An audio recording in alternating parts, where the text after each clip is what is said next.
Good morning students. कल हमने fundamental rights discuss किए थे। आज हम फंडामेंटल राइट्स की बात करेंगे।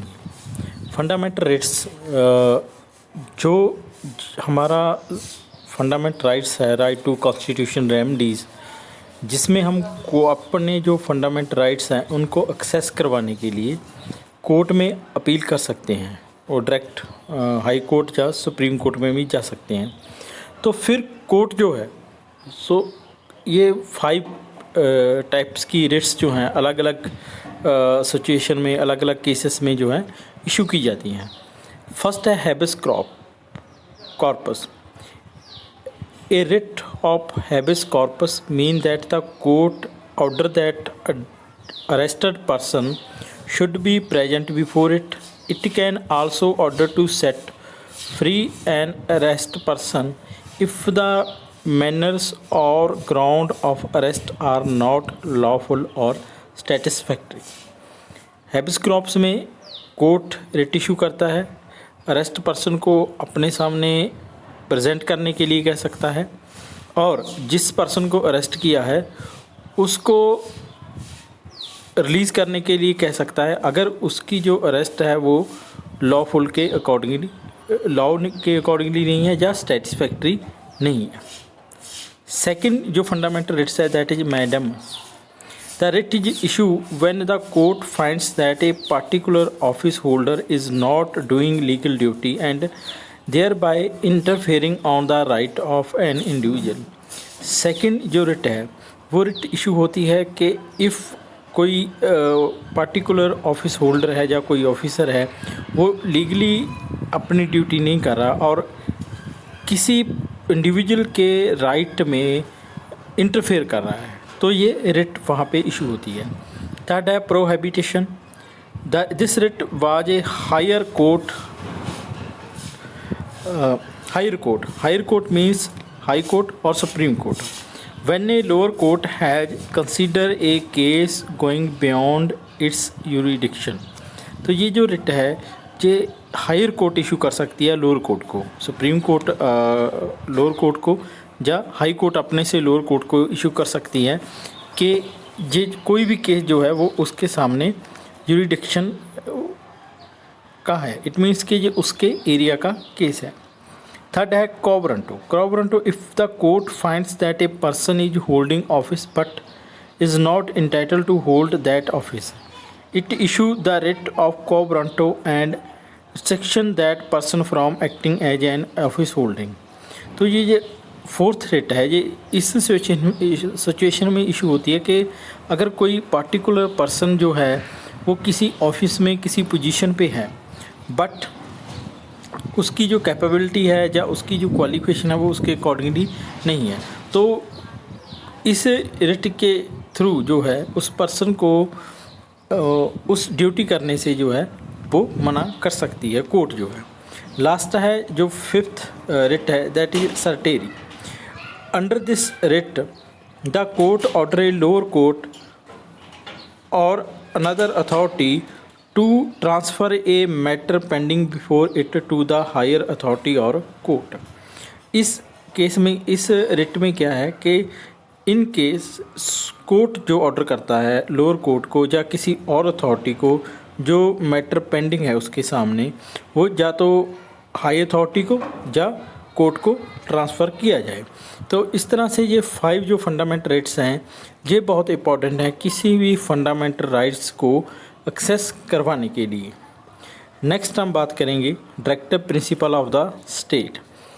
Directive principle of the state जो हैं हमारे कॉन्स्टिट्यूशन के पार्ट 4 में है, आर्टिकल 36 से 51। Directive principle are the guidelines of the government to keep in a while framing laws और पॉलिसी। डायरेक्टिव प्रिंसिपल्स क्या हैं? एक गाइडलाइंस है गवर्नमेंट के लिए कि जो लॉ और पॉलिसी हैं वो किस तरह से फ्रेम करनी है, बट इसके साथ ये भी है कि ये जो है जस्टिएबल नहीं है। इट मीन्स कि अगर गवर्नमेंट डायरेक्टिव प्रिंसिपल की डायरेक्शन को नहीं भी मानती तो हम कोर्ट में अप्रोच नहीं कर सकते या उसको चैलेंज नहीं कर सकते। The principle have been inspired by the directive principle given in the Constitution of Ireland, which are related to the social justice, economic welfare, foreign policy and legal and administration matter. So ये जो directive principle of the state है, ये जो idea है हमने हमारे constitution में, वो आयरिश जो कॉन्स्टिट्यूशन है, आयरलैंड का जो कॉन्स्टिट्यूशन है वहाँ से लिया है। और इसमें हम social justice, economic welfare, foreign policy और लीगल एंड एडमिनिस्ट्रेशन मैटर्स की बात करते हैं। इन एरिया में गवर्नमेंट को डायरेक्शन दी गई हैं। गोल्स क्या हैं डायरेक्टिव प्रिंसिपल ऑफ स्टेट के? Welfare of the people, social, economic and political justice. Second, raising the standard of living, equitable distribution of resource.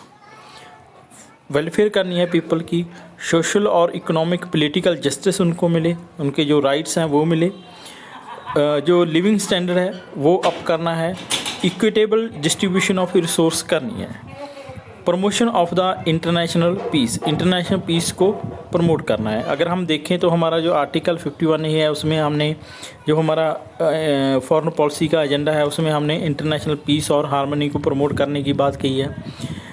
जो इक्वल डिस्ट्रीब्यूशन ऑफ रिसोर्स है उसके अकॉर्डिंगली ही जो लैंड रिफॉर्म किए गए, जिम्मेदारा जो अबॉलिशन एक्ट आया जिससे जिम्मेदारा सिस्टम को जो है अबॉलिश कर दिया गया। फिर बहुत सारी वेलफेयर स्कीम जो हैं गवर्नमेंट की तरफ से आती हैं। तो ये सारे जो हैं डायरेक्टिव प्रिंसिपल ही डायरेक्शन इनको प्रोवाइड कर। पॉलिसी क्या है डायरेक्टिव प्रिंसिपल ऑफ स्टेट की? यूनिफॉर्म सिविल कोड है, prohibition of consumption of alcohol liquor है, कुछ स्टेट ने इस पर बैन किया है, prevention of slaughter of useful cattle, promotion of village panchayat. 73rd और 74th अमेंडमेंट जो है वो इसी के थ्रू जो कॉन्स्टिट्यूशन पावर दी गई हैं विलेज पंचायत को। नेक्स्ट है non justiciable rights, advocate livelihood, equal pay for equal work for man and women, right against economic exploitation, right to work, early child care, education to the children.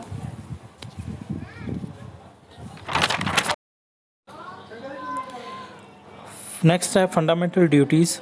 On the basis of Swaran Singh Committee, 10 fundamental duty included in the Constitution through 42nd Amendment in 1976.